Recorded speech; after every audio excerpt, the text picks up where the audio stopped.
धोरीमना की कनीराम कॉलेज का ये दृश्य है। दीपावली के ठीक बाद युवा चौपाल ट्रस्ट का यहाँ स्नेह मिलन कार्यक्रम रखा गया है। यहाँ अगर कैमरा घुमा करके आप देखेंगे तो जाट समाज के सीनियर जो लोग हैं वो यहाँ बैठे हैं और चारों ओर अगर आप कैमरा घुमाएंगे तो पूरी युवा पीढ़ी के साथ बुजुर्ग और आप देखेंगे तो हर क्षेत्र से यानी बाड़मेर जिले के अंदर जागरूक भले जनप्रतिनिधि हो, शिक्षा से जुड़े हुए हो, बिजनेसमैन हो, हर प्रकार की हस्ती आपको यहाँ मिलेगी। आज अवसर है युवा चौपाल ट्रस्ट के 16वें जो है दीपावली के स्नेह मिलन समारोह के। हालांकि साल में 1-2 आयोजित होते हैं, लेकिन 16 का मतलब है करीबन 10 साल से युवा चौपाल ट्रस्ट जो है ट्रस्ट के रूप में काम कर रहा है। ट्रस्ट नाम इसलिए है कि सोशल मीडिया का सकारात्मक अगर उपयोग आपको देखना है तो उदाहरण के रूप में युवा चौपाल ट्रस्ट से बड़ा कोई नहीं है। करोड़ों रुपए दान करने वाले भामाशाह यहाँ लोग बैठे हैं। हालांकि 2 सड़े हुए केले अस्पताल में बांट करके मरीजों का मजाक उड़ाने वाले 15 अगस्त और 26 जनवरी को सम्मानित होते हैं।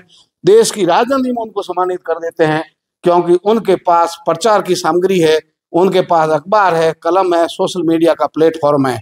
लेकिन पर्दे के पीछे काम करने वाले, करोड़ों रुपए का दान देने वाले यहाँ जो हस्तियां बैठी है उनका नाम तब आता है जब वो चेक किसी को देने जाते हैं।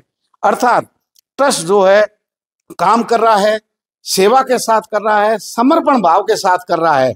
लेकिन आज जो है जमाने के साथ में इनके काम को दिखाना बहुत जरूरी है क्योंकि लोगों को पता चले कि बाड़मेर जिले के अंदर जाट समाज के युवाओं द्वारा और बड़े बुजुर्गों के मार्गदर्शन में चलने वाला जो युवा चौपाल ट्रस्ट है वो करोड़ों रुपए दान कर चुका है। यानी उसको ट्रस्ट के रूप में मान्यता मिली। बाड़मेर जिले के जगह जगह उनकी शर्त ये है कि जाट समाज के लोग पैसे देते हैं, लेकिन जब उनको सेवा करने का मौका मिलता है तब वो जाति धर्म वर्ग क्षेत्र नहीं देखते हैं। यानी केवल जाट समाज के युवाओं, बुजुर्गों, समाज के इसमें बड़े अधिकारी भी है, जनप्रतिनिधि भी है, आमो खास लोग हैं जो 6 से 12 हजार रुपये सालाना इसमें अंशदान करते हैं। सभी सदस्य बराबर है। कुछ लोग आपको मंच पर जो दिखाई दे रहे हैं, बंदाराम जी, प्रोफेसर सेवानिवृत्त पांचाराम जी, डालू राम जी, स्थानीय पूर्व प्रधान ताजाराम जी, और यहाँ अगर आप नजर डालेंगे तो आपको आरएस अधिकारी भी मिलेंगे, बड़े बड़े उद्योगपति मिलेंगे, हर पार्टी के लोग मिलेंगे। एक विचार मंथन के लिए प्लेटफॉर्म भी है युवा चौपाल ट्रस्ट। जब भी समाज की कोई समस्याएं आती है, समाज के किसी व्यक्ति के साथ अन्याय होता है, तब भी ये प्लेटफॉर्म अपनी भावनाएं व्यक्त करता है, सुझाव देता है। विचार मंथन के बाद में एक जो है विचारों का पुलिंदा वहां से निकलता है, समुद्र मंथन का कोई न कोई रिजल्ट निकलता है। इतने लोग एकता के साथ आप बैठे हैं, ये सारे लोग अच्छे पदों पर बैठे हैं, यानी इतने लोगों का एक साथ मंथन का मतलब है सकारात्मक ऊर्जा के रूप में ये ट्रस्ट काम कर रहा है। अब आने वाले समय में ट्रस्ट बड़ा बनेगा, लेकिन आज कनीराम कॉलेज में यानी चंद्राराम जी गोदारा ने यहाँ स्नेह मिलन का कार्यक्रम रखा है। बारी बारी से अलग अलग सदस्य रखते हैं, अलग अलग स्थान रखते हैं। आज तक के 15 कार्यक्रम जो है जिला मुख्यालय पर रखे हैं, लेकिन इस बार उनकी जो है वहां से ऊर्जा निकल करके रे ऑफ होप, आशा की किरण धोरीमना तक पहुंची है। यानी धोरीमना क्षेत्र के अंदर, ग्रामीण क्षेत्र के अंदर ये इसलिए जा रहे हैं ताकि वहां के ज्यादा लोग जुड़े। इस बार पप्पू राम जी है यहाँ ट्रस्ट के सबसे मजबूत आधार स्तंभ। इन्होंने एक अभियान भी चलाया था कि नए सदस्य जोड़ो।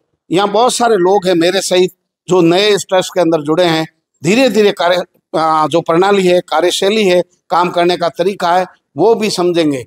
लेकिन मैं आप सब लोगों को इनकी भावनाओं को आप तक पहुंचाने का प्रयास कर रहा हूं मेरे डिजिटल प्लेटफॉर्म के माध्यम से कि इतना बड़ा काम करने वाला ट्रस्ट केवल सेवा कर रहा है, समर्पण भाव से सेवा कर रहा है।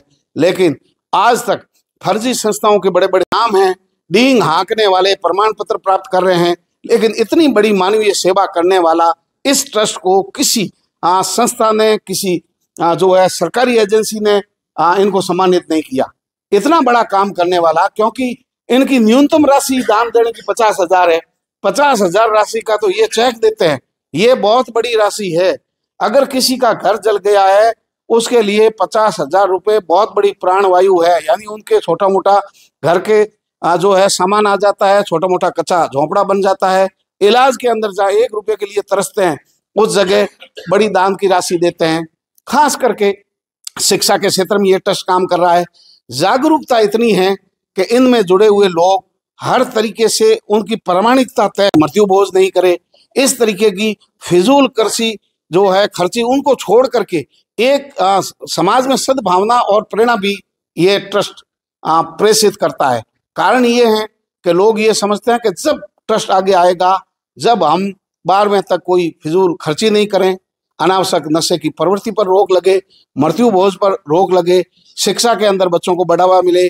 अभी हाल ही में सुशीला खोत को ट्रस्ट की ओर से 2-3 लाख रुपए की जो आर्थिक मदद दी गई, यानी खिलाड़ियों के लिए भी लगातार मंच आगे आ रहा है। आपको पहला अवसर है कि दीपावली के ठीक बाद पिछले 3 घंटों से ये मंथन कर रहे हैं, यानी एक सकारात्मक मंथन निकलेगा। बुजुर्गों की एक सेवानिवृत्ति पीढ़ी है, उसके बीच की युवाओं की पीढ़ी है और नए लोग भी है जो 20-25-30 साल के हैं। अर्थात हम बैठ करके ये तय करेंगे, लेकिन बाड़मेर के अंदर इस संस्थान की कोई बराबरी नहीं कर सकता। उम्मीद है कि आने वाले समय में इनके काम को परखा जाएगा, जिला प्रशासन आगे आएगा, राज्य सरकार की नजरों में यह ट्रस्ट आएगा कि कैसे करोड़ों रुपए दान कर दिए, वो भी पर्दे के पीछे रह करके। किसने कितने रुपए दिए ये केवल ट्रस्ट के सदस्य जानते हैं। पारदर्शिता इतनी है कि आज तक 10 सालों के अंदर किसी ने अंगुली नहीं उठाई, क्योंकि जो है पैसा सारा ऑनलाइन खाते में आ रहा है, चेक के माध्यम से जा रहा है और सबकी बराबरी है। किसी को पूछो, सब चौपाल ट्रस्ट के सदस्य माने जा रहे हैं। कोई भी व्यक्ति धोरीमना की भी अगर कोई घटना है तो वो सदस्य ट्रस्ट के पास जा सकता है, व्यक्तिगत रूप से उपस्थित होकर के, अथवा ग्रुप के माध्यम से कह सकता है कि इनकी मदद कीजिए। पहला ट्रस्ट बाड़मेर के अंदर काम कर रहा है जिनका प्रचार और प्रचार नहीं हुआ, काम जो इतना बेहतर है। लेकिन एक बार मैं पुनः कहूंगा, युवा चौपाल ट्रस्ट है, इनसे प्रेरणा लेने की आवश्यकता है, इस टीम से प्रेरणा लेने की जरूरत है। समाज के अंदर सकारात्मक ऊर्जा देने वाला एकमात्र जाट समाज का संगठन है, वो युवा चौपाल ट्रस्ट है। कोई राजनीतिक नहीं इसके अंदर, किसी प्रकार का छोटा बड़ा नहीं है। पर्दे के पीछे सारे बैठकर केवल सेवा और समर्पण का काम कर रहे हैं। तेजल मीडिया का भी मन हुआ कि ऐसे काम जनता के सामने लाना बहुत जरूरी है। हालांकि इस कार्यक्रम का कोई प्रचार नहीं किया गया, ये सार्वजनिक प्रचार नहीं किया गया, क्योंकि केवल सदस्य ही उपस्थित होते हैं। जो सदस्य हैं अपनी इच्छा से उसमें पैसे डालते हैं, मर्जी से जुड़ रहे हैं। जो सदस्य पूर्व में जुड़े हुए वो उनको जानते हैं, वो नए सदस्यों को जोड़ते हैं जो इनकी प्रायोरिटी है उनके हिसाब से। लेकिन कहीं न कहीं युवा चौपाल ट्रस्ट ने सफलता के झंडे गाड़े हैं। बाड़मेर में सेवा का दूसरा नाम है युवा चौपाल ट्रस्ट। जब भी ऐसा मौका होता है सबसे आगे एक नाम चलता है, वो है युवा चौपाल ट्रस्ट। अगली खबर तक हमारे साथ बने रहिए, देखते रहिए तेजल मीडिया। नमस्कार।